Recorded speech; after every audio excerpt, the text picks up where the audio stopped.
On July 20th, 1969, humanity did something it had never done before. For the first time in history, humans landed on another world. This is the complete story of how Apollo 11 made history. The journey began during the Cold War. In the 1960s, the United States and the Soviet Union were locked in a race for space dominance. After the Soviets sent the first satellite and the first human into space, the US needed a bold response. On May 25, 1961, President John F. Kennedy announced an ambitious goal to land a man on the moon and return him safely to Earth before the decade ended. At the time, America didn't even have the technology to do it. NASA launched the Apollo program, one of the most complex engineering efforts in human history. More than 400,000 scientists, engineers, and technicians worked together. Thousands of new technologies were invented, from computer guidance systems to heat shields capable of surviving re-entry.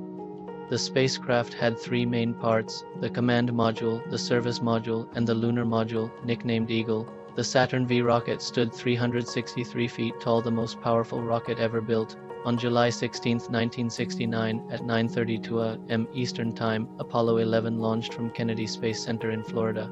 The crew consisted of Neil Armstrong, Buzz Aldrin, and Michael Collins. After a 3-day journey through space, Apollo 11 entered lunar orbit. On July 20th, Armstrong and Aldrin entered the Eagle and began their descent.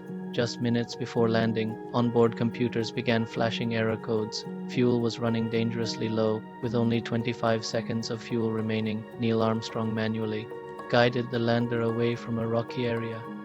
At 8:17 p.m. Eastern Time, the Eagle touched down. Houston, Tranquility Base here. The Eagle has landed. 6 hours later, at 10:56 p.m., Neil Armstrong stepped onto the lunar surface and spoke words that would echo through history. "That's one small step for man, one giant leap for mankind." Buzz Aldrin joined him, calling the view magnificent desolation. The astronauts spent 2 hours and 31 minutes walking on the moon. They collected 47.5 pounds of lunar rocks, planted the American flag, conducted experiments, and left a plaque reading, "We came in peace for all mankind." Meanwhile, Michael Collins orbited the moon alone, ensuring their safe return. Apollo 11 departed the moon and safely returned to Earth on July 24, 1969, landing in the Pacific Ocean. The mission proved that humans could travel beyond Earth, land on another world, and return safely. It transformed science, technology, and humanity's view of itself. Apollo 11 wasn't just a moon landing, it was the moment humanity became a spacefaring species.